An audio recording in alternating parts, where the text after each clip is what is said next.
So you got your camera on and your shot ready and you are looking through the viewfinder, and what do you see? Well, the first primary level of adjustment that we want to make is looking at exposure. That means, what does the subject look like? Are the skin tones overblown? Do we have a lot of overexposure? Do we have things that are kind of blowing out to white? Do we have underexposure? Do we have maybe too much darkness going on in the frame? The thing to do is to really look at that subject of your shot. First off, primarily, because if the subject looks bad, the shot's going to look bad. We need to understand how to make compensations, where to start, and that's the basis of exposure. First thing we want to do is consider all of the areas that are going to affect exposure. Let's start with the aperture. The aperture is a tiny diaphragm inside the lens that opens or closes, depending on what f-stop we're setting the lens at, to let more light or less light pass through. Right now we are in a pretty good range with our subject. We have pretty good exposure on the highlight side, and we have some good information on the shadow detail. If I was to go ahead and stop down by one full stop, that means closing the lens, we're going to be having the amount of light from where we are at right now at an f4 to, let's say, our next standard stop adjustment, which is going to be a 5/6. So let's go ahead and show you what that looks like. I'm going to go ahead and adjust the camera here and get myself in the right mode. Here we go. And I'm going to take this to a 5/6. And I want you to see what the skin tones look like right now at a 5/6. So we are now having the amount of light that's passing through the lens. Now the highlights are still preserved. We don't have any overexposure going on, but you can see the shadow detail now. We're starting to lose detail into the shadows. So things are getting really darker than they were before.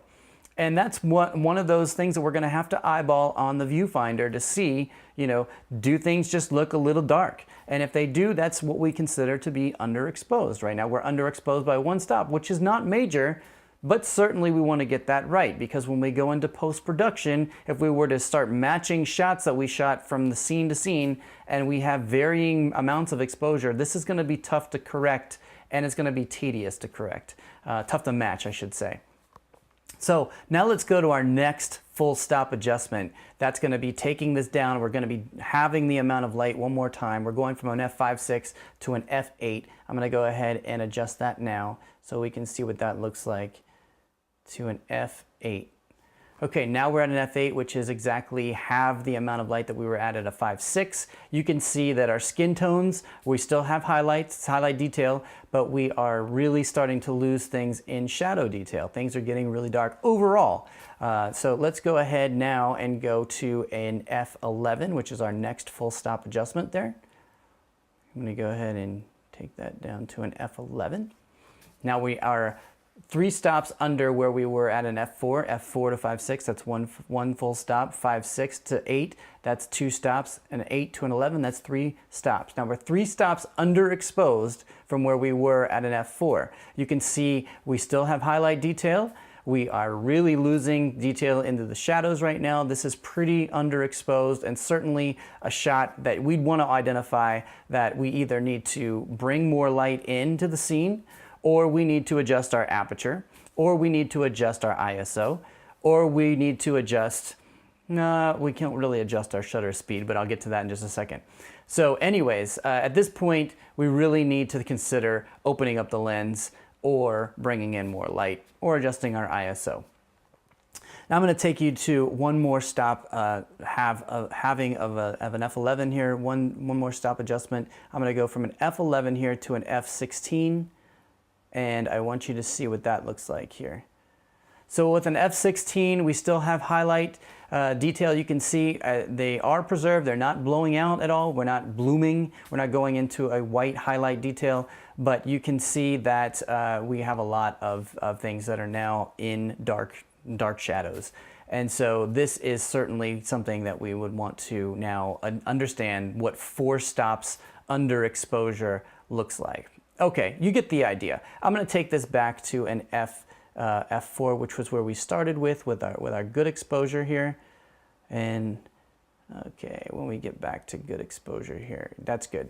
So we have a good amount of detail on the highlights, and we have good amount of detail on the shadows, and this is really the range that we'd want to be at. Now, I was talking to you about depth of field as well. So right now with an f4, we have kind of a shallow depth of field that's going on in the background. You can see that the background is kind of soft, not exactly super sharp, not like the subject is. But if we were to go ahead and then adjust our focus for the background, you can see right now that the subject is out of focus. Okay, so we have kind of a shallow depth of field. Now, if I was to give us a little object that's in front of the subject here, and we go ahead and focus on that, you can see that the background and the subject is out of focus, but the foreground object is in focus. Okay, so right now at an f4, we have kind of a very shallow depth of field. Now I was telling you about the trade-offs. Now we have the ability to keep the aperture open to let more light pass through, but when we do that, we have the shallow depth of field that is basically the effect of having the aperture wide open. Now watch what happens when I go to let me go to the F11 here. Okay, so we're going to go 3 stops underexposed where we were, but we're basically, oops, sorry. We're closing the aperture right now.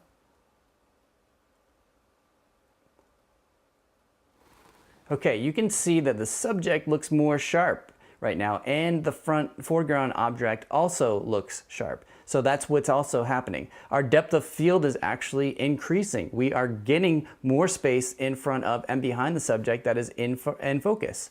As we go from an F11 here to an F4, back to where we started from, let's go ahead and compare what that looks like again. You can see that the subject is kind of soft and the object in the foreground is in focus. So there we go. That's one of the trade-offs that we have. We can open up the lens and let a lot of light pass through, but we have to understand that the f-stop has a direct correlation to the amount of space in front of and behind the subject in focus. Let's go back to what we just talked about, aperture. Aperture, of course, controls the amount of light passing through the lens, and we have the ability to give ourselves better exposure, obviously by having a wider open aperture, or if you're in bright sunlight, we might need to close that aperture. But you have to consider that as we close the aperture, more things become in focus. As we open up to a wider aperture, less things become in focus. So it's really critical that we understand, what the shot aesthetic is that we want. Do we want a shallow depth of field? Do we want areas behind the subject to be kind of out of focus? Or do we want everything to be in focus? It depends on the type of shot. And we'll get into that more as we go through this course. But right now, just understand that there is a trade-off involved with aperture. So ISO. The way I like to think about ISO is similar to an audio waveform. So you guys have all been familiar with capturing audio that's too low before. And what happens if you bring it into your editor and you want to adjust your audio waveform, you're going to go ahead and artificially boost that up so that you can hear it better. But when you do that, you also hear more noise and hiss because it's artificially bringing up that volume level. So it's bringing the noise floor that was also recorded up as well. ISO is very, very similar to that. The sensor is recording light data that is passing through the lens, and we have the ability to make the sensor more sensitive to light or less sensitive to light depending on the situation or the scenario. And for instance, if we're in a very, very dark situation or we have changing light and we get into the end of the day, and we don't have any more light, that might be a situation where we might want to adjust the ISO so that we can make the camera a little bit more sensitive so that we can get our shot. There are trade-offs, as we just talked about, with ISO because it also raises the amount of noise, digital noise, and you can see that very evident in the shadow detail. So areas that are in darkness in the frame, or darker areas, I should say, darker pixels in the frame, you'll start to see some noise on that. Well, let's go ahead and adjust ISO so you can see what I'm talking about. Right now, I'm going to adjust the ISO in 1-stop increments, just like we did before. I am at an ISO 1600 right now. I'm going to go ahead and adjust my next ISO stop over to a 3200.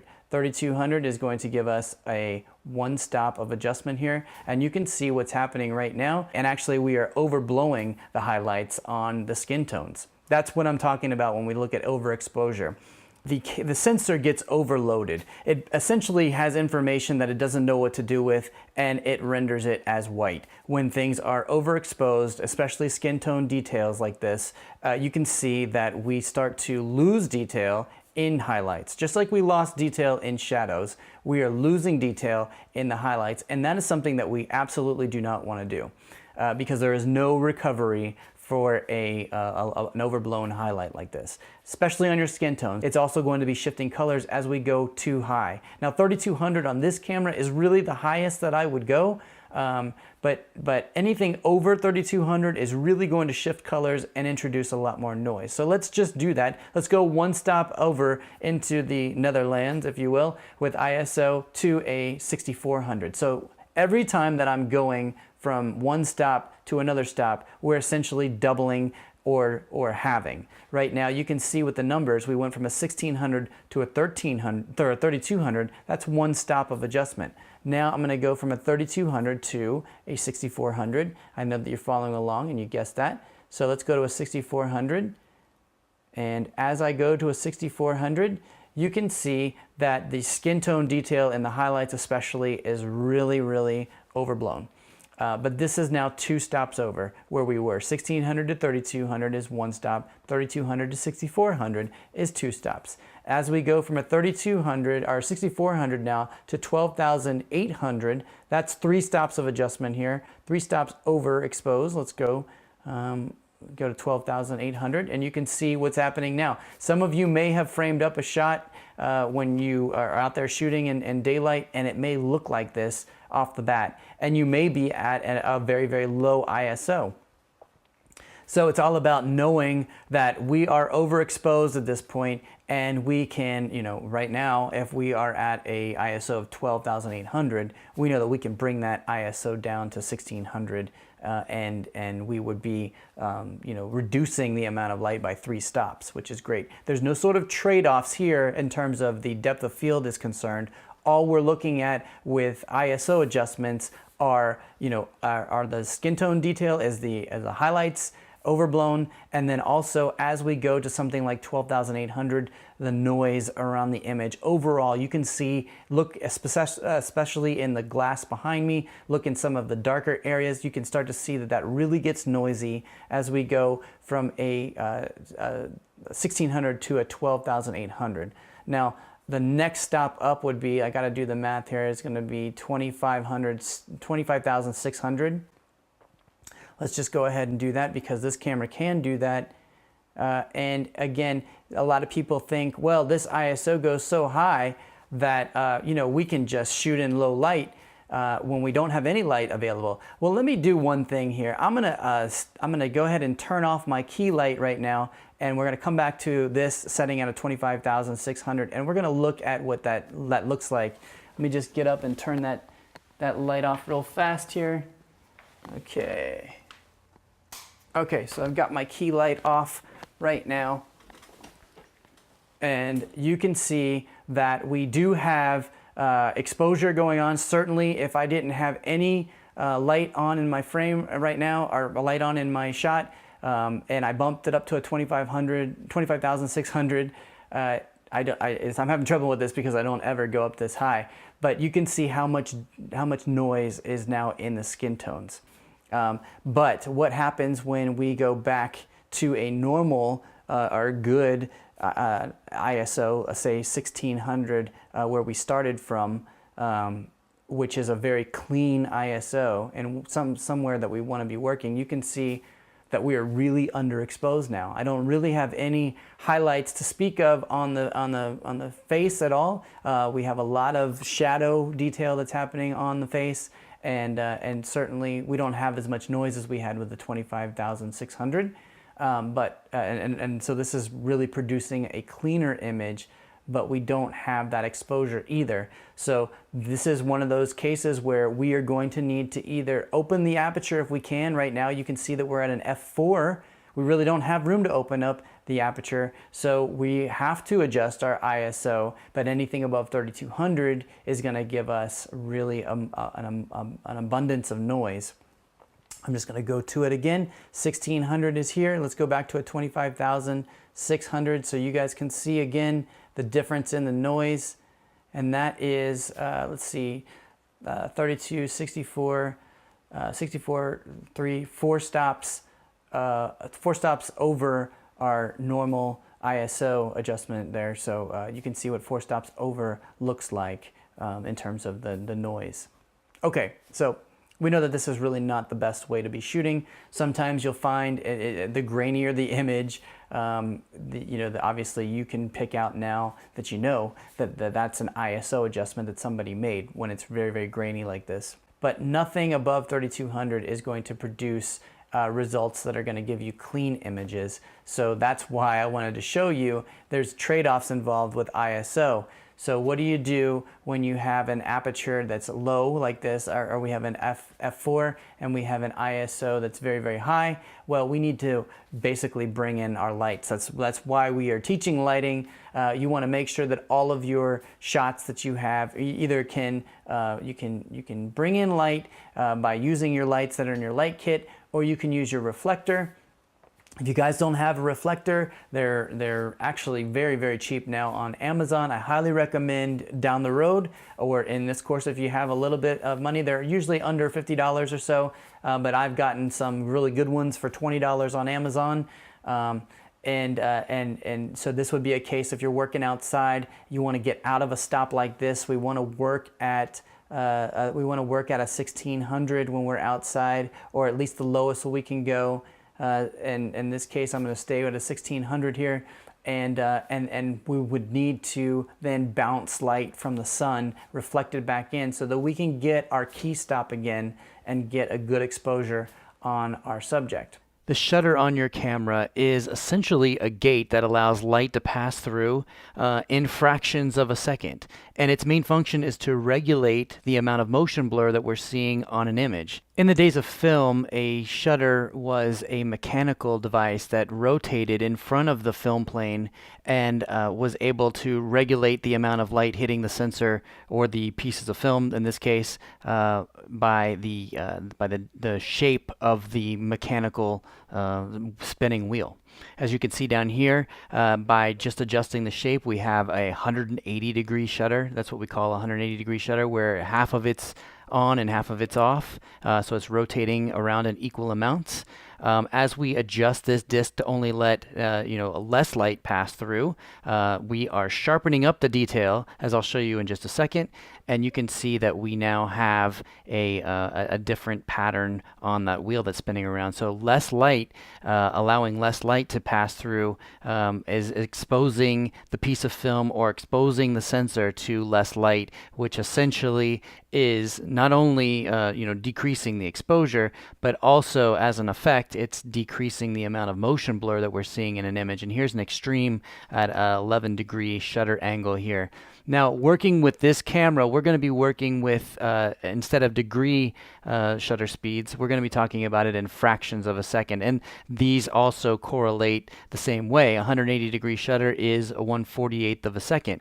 Essentially what we're talking about is a 180-degree shutter is always going to be at a shutter speed that is double whatever the frame rate is that you're shooting. So if we were shooting at 30 frames per second, a 180-degree shutter for 30 frames per second would be a 60th of a second. If we were shooting at 120 frames per second, for instance, a 180-degree shutter or normal amounts of motion blur, equal on, equal off, is going to be 240th of a second. So whatever the shooting frame rate is, we're going to be doubling that number in terms of to get our normal amount of motion blur. Okay, so you've seen it in two different ways. This is what it looked like when we adjust that shutter angle in front of the sensor or in front of the film plane. Now again, we go back to the idea of this particular this animation here. This is more similar to what's happening on the sensor. There is no mechanical shutter. There is no wheel anymore. This is all done on the sensor itself. by controlling or turning on parts of the sensor in different fractions of time. Essentially, it's very kind of technical that way, but the result is the same. So a medium shutter speed is going to give us what we consider to be normal motion blur, again double whatever the frame rate is, and a fast shutter speed, something that's moving like this, is only exposing the sensor to light in a very fast fraction of a second. So like a 96th or higher than a 96th is going to give us a more crisp motion. It's going to sharpen up that motion blur. It's also going to make people feel a bit unnerving. Think Saving Private Ryan here. And if you go to a slow shutter speed, where we're actually holding that curtain or that gate open longer, we are going to get an exaggerated amount of motion blur in the image. Let me step you through shutter speed a little bit and show you what happens with shutter speed so that you can get an idea of why there are trade-offs involved with shutter speed as well. So a normal shutter speed is always going to be double whatever the frame rate is that you're shooting. Right now we're shooting at 24 frames per second. Our normal shutter speed would be 1/48th of a second, or 48. So we've got a normal amount of motion blur. Everything seems kind of even.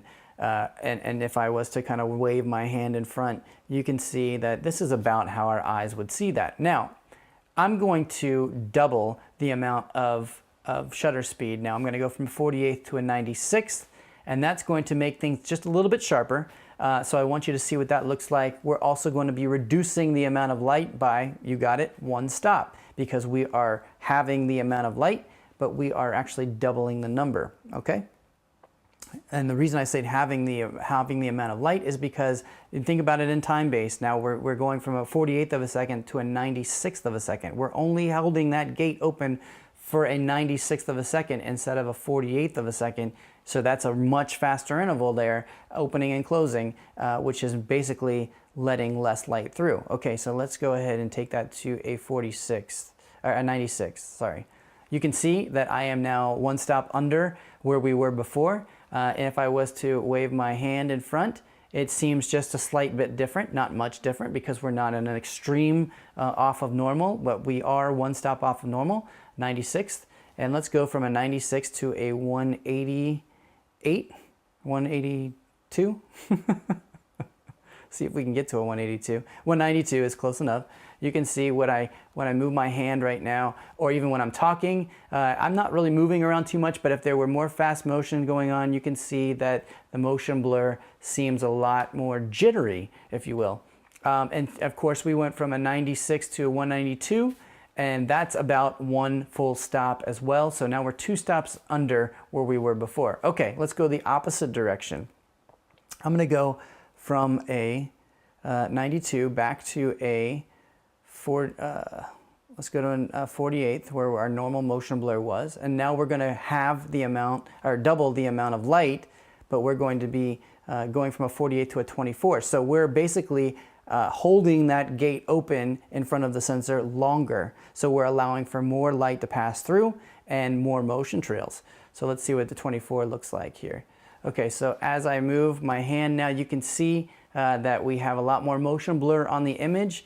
If a relatively static subject like me is not moving around too much, you probably won't notice it as much. But definitely on motion, you will see that more. And that's one of the reasons why we are not making this kind of compensation as in terms of exposure. It's only going to be with aperture and ISO.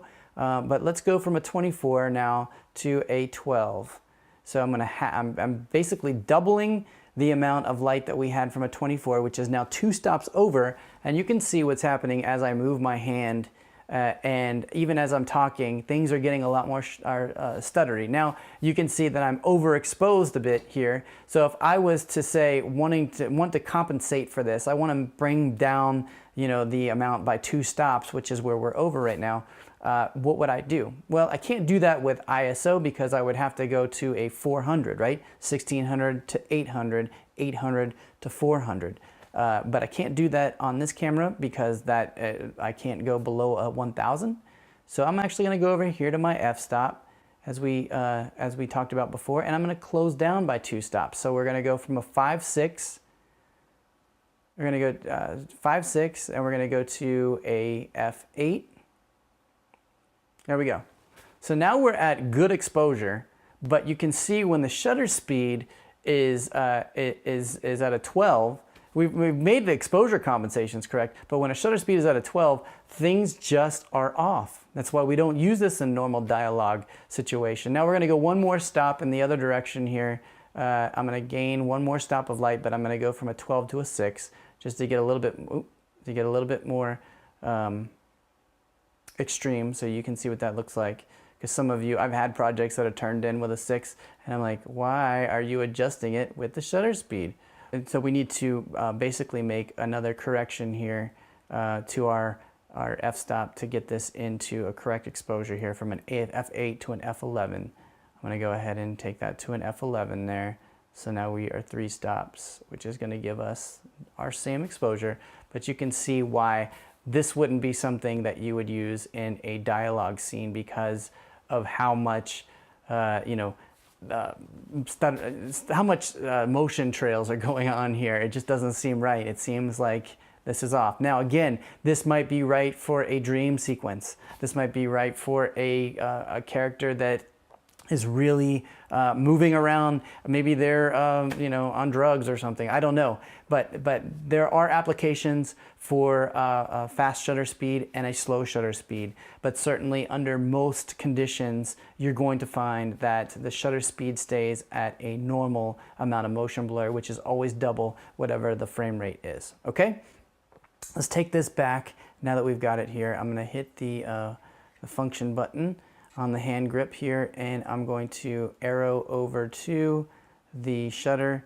I'm going to press it in, and then I'm going to take the shutter speed back to a 48th, which is where we were before. Now we're 3 stops underexposed, as you can see, and I can either make that adjustment now to bring us back to normal exposure with the f-stop, or I can make that with the ISO. If I make a 3-stop adjustment with the ISO though, as we talked about here, which would be 1600 to 3200 is 1 stop, 3200 to 6400 was 2 stops, 6400 to 12,800 is 3 stops. If I do that, we're gonna get noise in the image. So let's just recap on that. I'm gonna go ahead and do that now so you can see what that looks like. And let's see here. Let's go to a 12,800.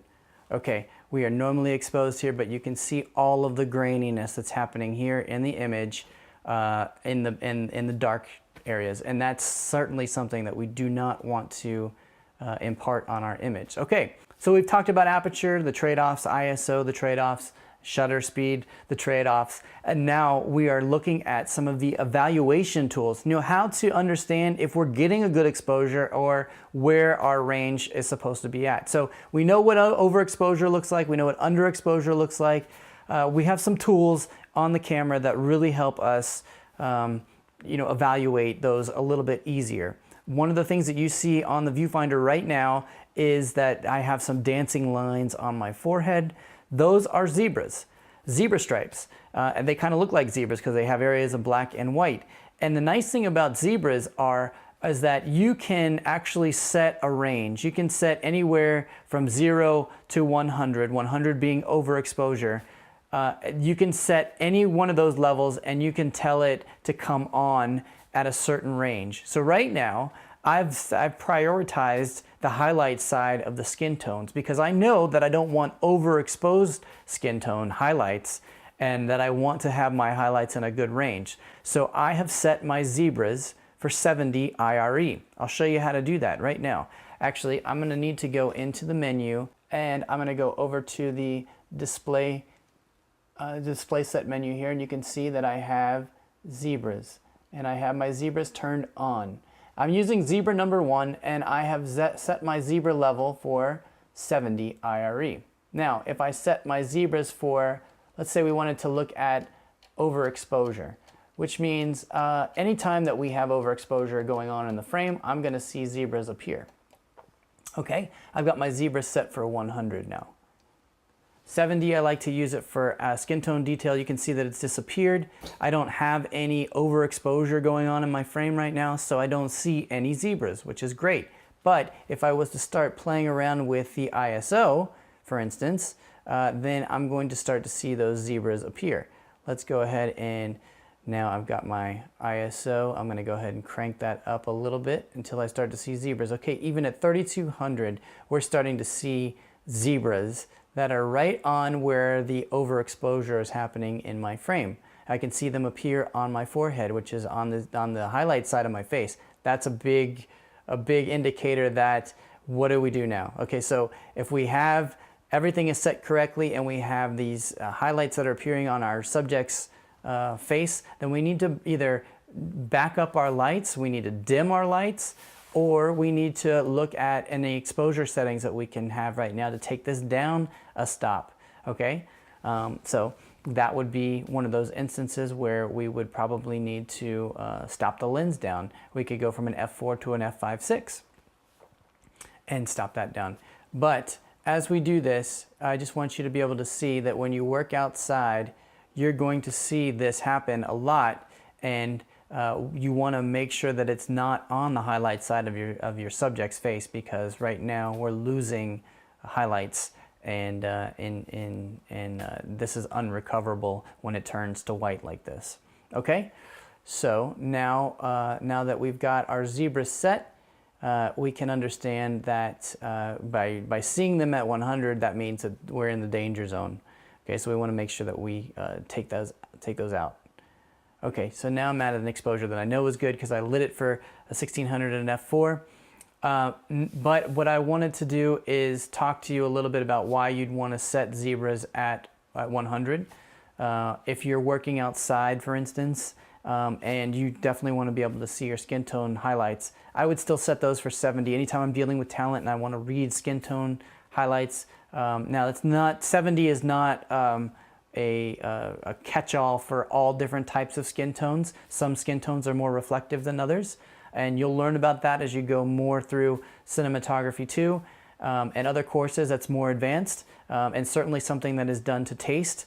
When you get your camera and your sensor, you're out there and you're shooting, you're going to be shooting with a lot of different cameras as a cinematographer, and so you're going to do camera tests on your camera and see what your sensor is reading highlights at, and see what your best kind of skin tone range is going to happen at in different settings, and you're going to find that that by setting your zebras when you're working outside is really for at 100 is really for observing any areas in the frame. Maybe they're going to be hot window highlights.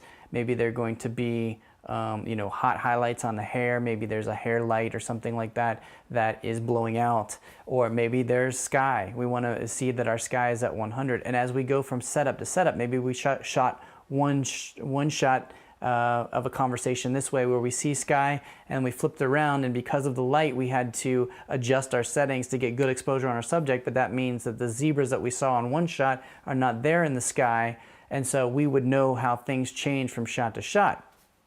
That's one key thing. And we know that we need to adjust our exposure on our subject in order to get that right to match both shots. One of the last things you want to do before you actually start recording is just ensure that your color is right. That means that the color temperature that you're using for your lighting is also rendering white on your sensor. The way to do that is to go ahead and set up a custom white balance. And every time you go and shoot, that's going to change.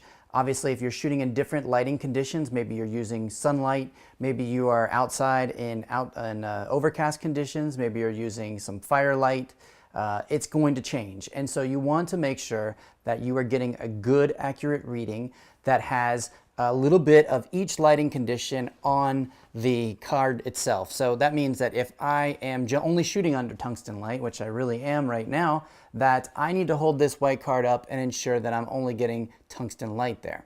Okay, the way to do this, first off, is to set up a white balance point, and you're going to need to use the little toggle on the side of the camera. Flip that over. If it's on PRST, flip it over to A or B. A or B are user-definable custom white balance saving positions, so that we can actually save in, once we set our white balance point, we can save that to either A or B, which is really, really nice. Okay, I have to stop recording in order to do this, but we're going to flip over to the viewfinder. So that's a good indicator. You do not want to be recording and reset your white balance at any point. You want to do this before you actually start recording. So the way to set your white balance here, now that you're on A or B, doesn't matter. You can see the little A in the bottom right-hand corner underneath the audio meters there. Go ahead and hold your card up, make sure that you're getting some of that light in there, and you're going to want to zoom all the way in to fill the frame with white.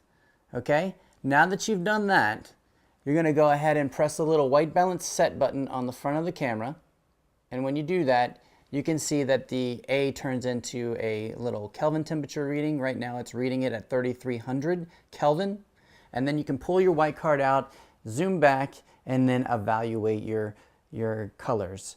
Right now, everything looks to be like it is supposed to. Everything, the colors of the skin tones look right.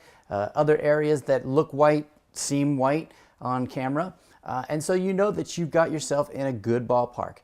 As a rule of thumb, and you probably realize this from lighting, 3200 is about generically the color temperature of tungsten light. Now, of course, it's always going to change because maybe the age of the bulbs that you have, or some manufacturers don't, over time, it just produces a slightly warmer or cooler color temperature. So you can't always just assume that it's going to be 3200. You always want to do a custom white balance when you can. Now right now I'm at an A position, but I can flip this over to B on the toggle over here up, and you can see that I could take another white balance setting if I wanted to, if I had a slightly different condition. Maybe for the next setup I was using a window behind me, and I'm getting some of that window light on the talent as well. So we've got the tungsten source, we've got some window light, then we want to go ahead and fill the frame but catch a little bit of that white or catch a little bit of light from the window light there, and then take a separate reading for that, and that might give you a different color temperature altogether. Really important to be able to set that white balance correctly. Now, some of you may have been recording with improper white balance. Right now, I'm going to flip this back over to PRST, and you can see that I'm at 5600, which is the color temperature of daylight. So you can actually set your own value depending on what you want. You don't have to do it the sample method like we just did there, but that is the most accurate way to get a white representation to the sensor. Now, a custom white balance set as the one as I've got here, this 5600, would be generically the right temperature if we were to go outside in a noon sun.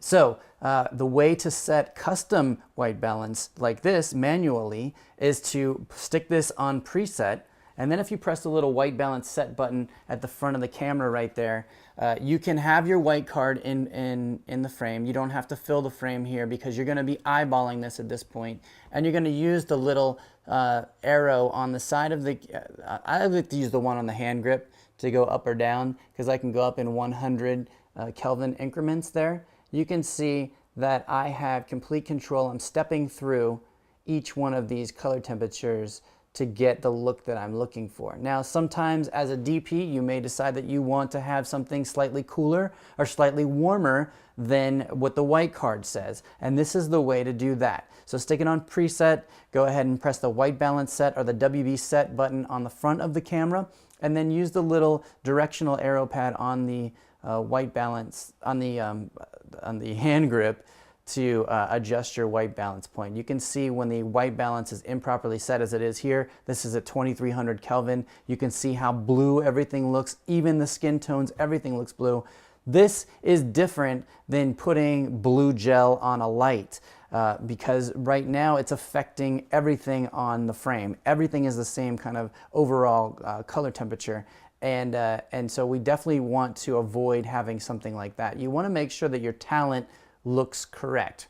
Again, our camera was white balancing, doing the sampling that we did before at 3300, which it was saying was correct. If we wanted to slightly warm that up a little bit, we could go up to say 3500, 3600. You can see that it's just kind of warming it up a little bit there. If we were to really warm it up on the extreme side, you can see that now the skin tones are really turning orange here at 78, 79, 8,000 Kelvin. Right now, you know, my skin tones are very orange. I look like I ate too many carrots or something like that. But everything overall is orange. Now, why would you want to go that high? If you're working in very blue daylight, let's say you're working on a very crisp, cool day with zero clouds in the sky, you're going to get really, really cool daylight conditions that may necessitate you going up this high to get correct skin tones. Again, it all comes down to white. You can see what it's doing on the white card right now. White is very, very orange and does not look correct. That is our gauge. We want to make sure that our white is being rendered correctly and under whatever lighting condition we are shooting at. So you can see as I step through these, I want to get myself back to what white is supposed to look like in those lighting conditions there. And you can see we're getting in the ballpark here. White definitely looks better here at 3300 under these lighting conditions. Now that you understand white balance, I hope this helps get you better shots. Achieving proper focus on your subject is one of the most crucial things that you can do when you're framing up a shot. After exposure, of course. Exposure and focus, they're kind of tied. But focus is something that you need to be aware of at all times, especially when you're working with wider apertures. For instance, right now we're working at an f4. That means that our depth of field is already by nature pretty shallow. You can see behind me that our focus is pretty shallow in the background. It's not extremely shallow. We can certainly make out what's going on back there, but certainly we want to make sure our subject is crisp and in focus. The way that I do that is to go ahead and hit the focused magnification button on the side of the camera. When I do that one time, you can see on the viewfinder that it changes into focus magnification mode. It says focus magnifier. If you press it one more time, it's actually going to, if you're looking at the viewfinder of the camera, you can see that it pushes into the image by 8 times. That means that it's magnifying exactly what the sensor is seeing, and you can get a really good idea of where your focus is at. So I'm going to use the little directional arrow pads. Even though you guys can't see, you can see that there's a little red box that's moving around there on the right hand side there. I'm just trying to find the area where my eyes are exactly. And then I'm going to go ahead and use the front element, the front focusing knob there to set my focus. Now you can see when I move it around that there is a little 1.5 and a 1.6, 2.4. That's telling me approximately what my distance is from the image plane. So you can kind of eyeball that. You know, if it's supposed to be, if your subject is maybe only 2 or 3 feet away from the subject or the focal plane, as I am here, that's a pretty good indication right there. But I'm looking at the magnified view in the viewfinder to make sure that my eyes are in sharp focus. And when I'm done setting focus, I'm going to go ahead and hit the focus magnification button again. You can see that that heading is now gone. And that now I am back to the framing that I expect and what I'm going to be seeing when I record this shot. There are a couple other things that I want to point out. One is peaking. You can see these red lines that are happening on the viewfinder. And peaking is a menu setting that we can turn on or off. I'm actually going to go over here right now to the menu, and I'm going to go ahead and turn peaking on. It's on the display set menu here. And if I press in that display set menu and I go to peaking, you have a couple different options. You can turn it on or off. Right now I've got it on. You can set the color of it. For instance, if you don't like red and you wanted to use white or yellow, we could use white or yellow. So just go ahead and use white. I like to use red though, because red is usually different than any other color I'm going to find in the shot. And then level. I'm going to set that. I like that on middle, but you could easily set that on high if you'd like. And then press the menu button to get that out. And right now you can see that there are white areas around my face on the edges, And certainly on my eyes, you can see the specular highlights on my eyes as I open up really wide. My pupils have little white dots inside them. So what happens with peaking if you are out of focus? Okay, so if you're out of focus, you don't see those white lines or whatever color you're choosing. You're only going to see that on areas that are in focus. Now, right now, it looks to be that I'm pretty well in focus. You can see as I move around, shift the focus in the frame, what becomes in focus, what is in focus right now is the background. And as I shift that to the subject here, now the subject is in focus. But this is only just an aid in case you're not able to hit the focus magnification button. I would always double check I would always double check on the focus magnification button because it's going to allow you to get fine detail focus and make sure that your eyes are in that critical area of focus. We don't just want perceptible focus, we want really critical focus. And you can see that it looks funny but you'll get used to using something like this on your viewfinder. That's why I like red, because red doesn't really impede too much. It will definitely show. And you can turn on different degrees like we showed you of sensitivity. So you can turn it on low, medium, or high. Right now I do have it on high, but medium is a good balance, I think, and only really shows me just the real critical points that I see in focus instead of some of the other white lines that you might see or red lines. I hope this helps you get proper focus on your subject. So you're working outside and you're ready to start taking control of your images based on what you've learned so far about the aperture and the ISO. Certainly not the shutter speed. The shutter speed is only used in certain circumstances. But in this case, what do you do in a situation where you want to be able to prioritize the aperture? And the reason you might want to prioritize the aperture is because look behind me. We see all of these details in the background that may not be necessarily a part of the shot we want to, or the story that we want to be telling. So if I was to go ahead and take this aperture right now to an f4, which is going to give me a pretty shallow depth of field, all things considering, look at what happens to the skin tones. Well, we can't really adjust the ISO as we've talked about, because the ISO adjusts the camera's sensitivity to light. And we don't want to make the camera more sensitive because right now our skin tones are overblown. We don't want to adjust the shutter speed, and we do not have any other, now we're kind of stuck in this case. So let's talk about the ND filter. The ND filter is the little silver knob on the front of the camera that adjusts only the light coming through the lens, which is great. It's kind of like sunglasses for your camera. This is what's going to be key and one of the most widely used exposure controls in the industry. So if I go from, right now I'm in a clear position, I'm going to go ahead and take that over to a number one position here, and you can see when I do that I've got a 2-stop reduction that's happened right now. So 2 stops of ND is reducing the amount of light traveling through the lens, but that's not quite enough for this shot. So let's go ahead and take that to the number 2 filter, which is going to be a 4-stop of reduction, and 4 stops actually looks a lot better. And then if I go to number 3 is a 6-stop reduction. Now all 3 of those numbers can be preset, are actually presets, but they can be customized in the menu. Let me show you how to do that real fast. If you go to your menu setting here and you go to the select set, using the select set knob, you're going to go up here to the camera paint, and we're going to go over to ND. I'm just going to roll that up until I see ND filter. And here you can see you have preset 1, 2, and 3. These are the knobs on the front of the, the positions of the knob on the front of the camera. So I can easily dial in. Remember we were talking about doubles and halves. Doubles being 1 stop more, halves being 1 stop less. Here we're starting at 2 stops of ND reduction. As I go from a 1/4 to an 1/8, that's 3 stops. 1/8 to a 1/16, that's 4 stops. 16th to a 32nd, that's 5 stops. 32nd to a 64th, that's 6 stops. And from a 64th to a 128th, that's 7 stops of ND filter. So we can dial each one of those in one of the preset positions there. Right now I've just got this at 2, 4, and 6, but you guys can dial that in how you'd like.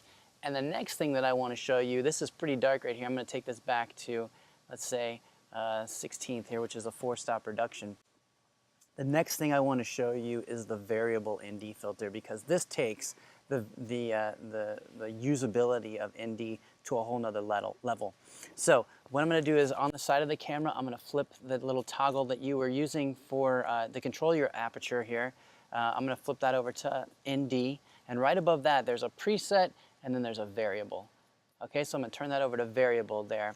And when I do that, you can see now that when I use the variable knob that I am adjusting my ND filter, but I'm rolling through all of the positions right now that we just talked about, including 2/3 of a stop or 1/3 of a stop. You can see from our normal positions here, a quarter, which is 2 stops, and an eighth, which is 3 stops. I can get to a 7th and a 6th and a 5th even. Those are 1/3 increments, which is great.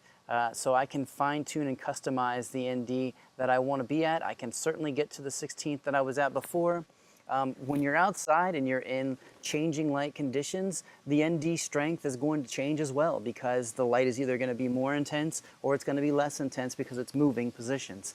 So the variable ND filter is one of the most, like I said, widely used, but this particular camera has it built in, which is really, really cool, because you're going to be able to not only use it with this lens, but in the future when you rent lenses or you buy lenses, you can also take advantage of that variable ND filter that's built into your camera. And the main thing is that you can now control the amount of focus that you have even when shooting outside. So we can either keep a shallow depth of field or a deep depth of field, and no longer are you going to be hamstringed by just using one control to do that, which is your aperture.